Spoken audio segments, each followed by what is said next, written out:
అందరికీ నమస్తే. నేను మీ స్వర్ణ. Welcome back to making with స్వర్ణ. పిల్లల లంచ్ బాక్స్లోకి 15 నిమిషాల్లో చేసుకునే హెల్దీ రైస్ చేసి చూపిస్తానండి. మరి లేట్ చేయకుండా ఎలా చేసుకోవాలో చూసేద్దామా? ఫస్ట్ స్టవ్ మీద ప్యాన్ పెట్టుకుని ప్యాన్లో 4 స్పూన్లు నెయ్యి వేసుకోవాలి. నెయ్యితో చేస్తేనే రైస్ బాగుంటుందండి. ఇప్పుడు ఒక 10 జీడిపప్పులు వేసుకోవాలి.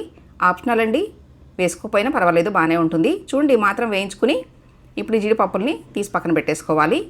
ఇప్పుడు ఇదే నెయ్యిలో 2 లవంగాలు, అలాగే 1 ఇంచి మసాలా చెక్క, 1 అనాస పువ్వు, 2 యాలకులు, 1 బిర్యానీ ఆకు వేసి 1-2 నిమిషాలు వేయించుకోవాలండి.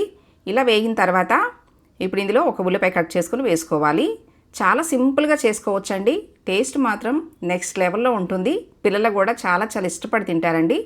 ఇప్పుడు ఇందులో 1 రెమ్మ కరివేపాకు వేసుకుని కట్ చేసుకున్న 1 కప్పు బీట్రూట్ ముక్కలు వేసుకోవాలి.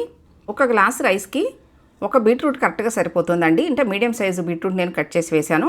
చూడండి, బీట్రూట్ ఈ మాత్రం వేగిన తర్వాత ఇప్పుడు అల్లం వెల్లుల్లి పేస్ట్ వేసుకోవాలి. అల్లం వెల్లుల్లి పేస్ట్ పచ్చివాసన పోయేంత వరకు వేయించుకున్న తర్వాత ఇప్పుడు ఇందులో నీళ్లు పోసుకోవాలి.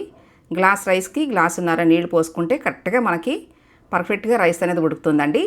ఇప్పుడు మీ టేస్ట్కి తగ్గట్టుగా సాల్ట్ వేసుకుని మూత పెట్టేసి నీళ్లు మరిగించాలి. చూడండి, ఈ విధంగా నీళ్లు మరుగుతున్నప్పుడు ఇప్పుడు రైస్ వేసుకోవాలి. నేను ఒక 30 నిమిషాలు రైస్ నానబెట్టానండి. ఇలా నానబెట్టడం వల్ల మనకి రైస్ అనేది పొడిలాడుతూ బాగా వస్తుంది. మీకు టైం లేకపోతే అలా కడిగైనా వేసేసుకోవచ్చు. ఇప్పుడు సన్నగా తరిగిన కొత్తిమీర వేసుకోవాలి.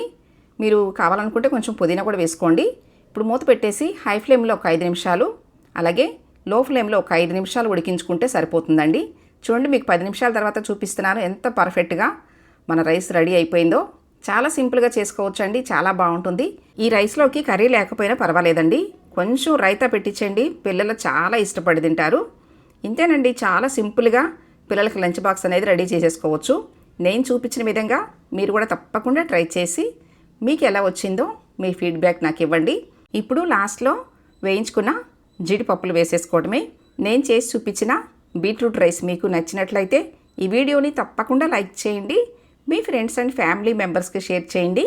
ఫస్ట్ టైం నా ఛానల్ చూస్తున్న వాళ్ళు తప్పకుండా సబ్స్క్రైబ్ చేసుకోండి. Thanks for watching.